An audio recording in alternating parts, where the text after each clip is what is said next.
तो दोस्तों, आज की कहानी है हिट 3 मूवी की, जो एक्शन में मार्को और किल मूवी से भी आगे निकल चुकी है। इस मूवी के स्टार्टिंग में दिखाया जाता है कि धनिया मोहन नाम की एक लेडी अधिकारी को ब्रेवरी अवार्ड दिया जा रहा है क्योंकि उन्होंने अपनी जान देकर बहुत से लोगों की जान बचाई होती है। इसके बाद सीन शिफ्ट होता है और दिखाया जाता है कि मूवी के हीरो नानी को, जिसका नाम मूवी में अर्जुन सरकार होता है, जो पुलिस ने एसपी होता है और जिसे पकड़कर कोर्ट में पेश किया जाता है।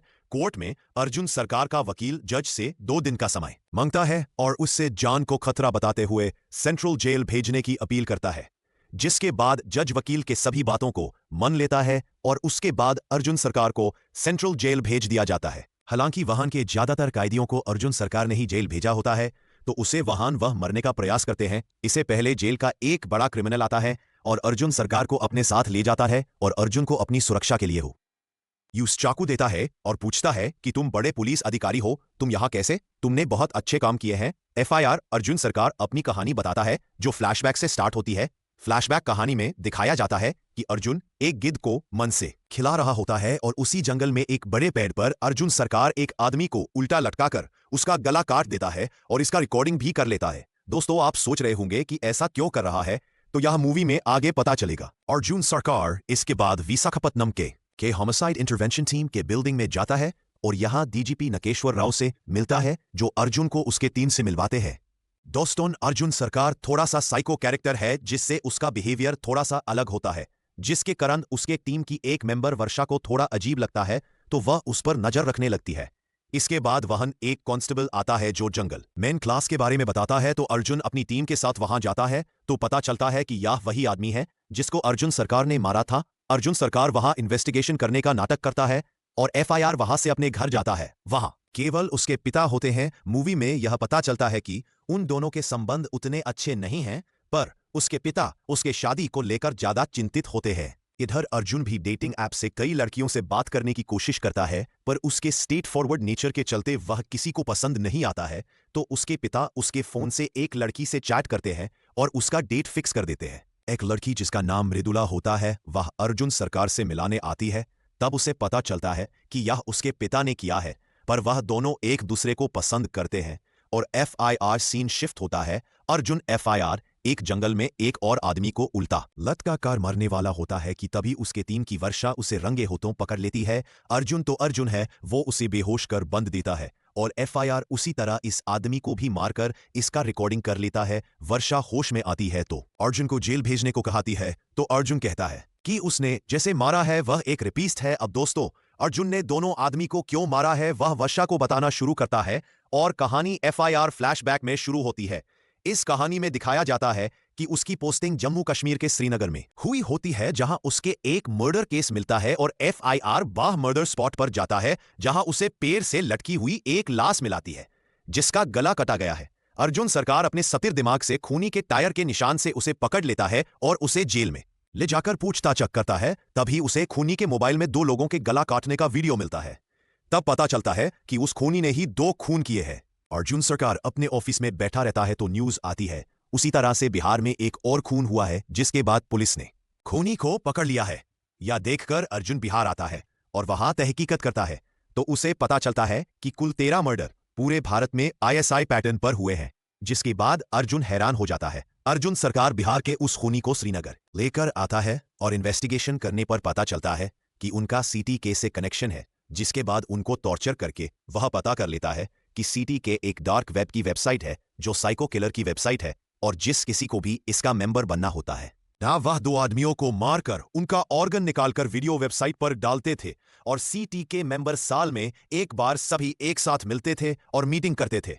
तभी अर्जुन सरकार ने एक आदमी को, जो खूनी को बचा रहा था, उसे पिटा होता है, तो पता चलता है कि वह हॉस्पिटल में मर गया है और अर्जुन के टॉर्चर के डर से एक खूनी भी खुद को जेल में गोली मार देता है। जिसके बाद अर्जुन सरकार को विशाखापत्तनम भेज दिया जाता है।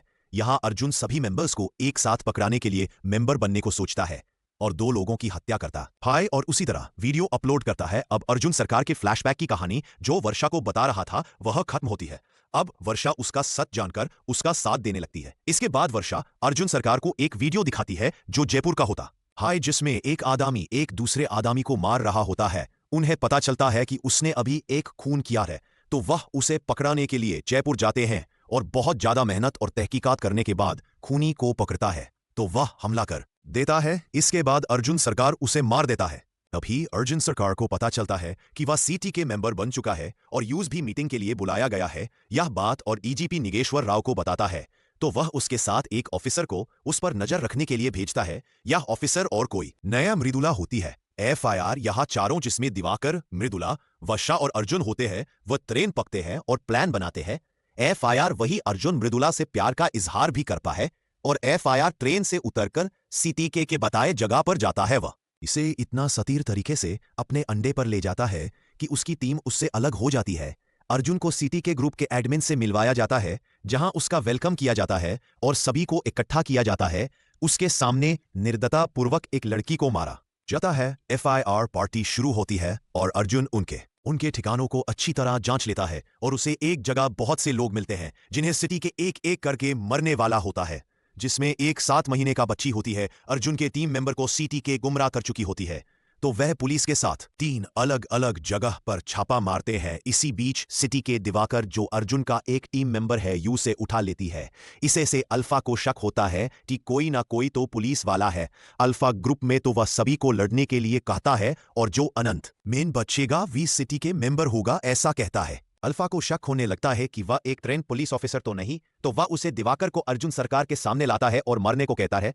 पर अर्जुन इसे केवल पिटाई करके वह अपनी बटों से यकीन दिलाता है और दिवाकर से अकेले में मिलता है और सभी को बचाकर बाहर निकालने को कहता है। इसके बाद अर्जुन सरकार सीटीके के मेंबर 105 लोगों को बहुत निर्दयता से गाजर मूली की तरह कट देता है, पर इसमें वह भी हो गया होता है। तभी इसके पैरेलल सीन में दिखाया जाता है कि अर्जुन का वह गीत वर्षा और मृदुला और पुलिस टीम को तिकाने की जगह पर लाता है। एफआईआर अर्जुन और उसके दोस्त एक एक करके सबको काट देते हैं और अल्फा को पकड़ लेते हैं और अर्जुन उसे से बताता है कि उसने अल्फा के भाई को भी जयपुर में मार दिया है और वह अल्फा को भी मार देता है। इसके बाद अर्जुन को तहकीकत में पता चलता है कि सिटी के अपने मेंबर से जिसका खून करवाते थे उसके 3 ऑर्गन को निकालवा लेते थे और उसका विदेशी कंपनी को भेज देते थे। वह फार्मास्यूटिकल कंपनी उसका ऑर्गन से महंगी दवा बनाते थे जो अमीर लोगों के लिए होता है। कुछ और तहकीकात करने के बाद अर्जुन को जोसेफ शामुएल के बारे में पता चलता है जो उसे कंपनी का मालिक है और कोई नहीं वी अपराधी होता है जिसे अर्जुन जेल में कहानी बता रहा होता है। अब पूरा फ्लैशबैक की स्टोरी खत्म होती है और अर्जुन तुरंत उसके चाकू से यूज मार देता है। मूवी की स्टार्टिंग में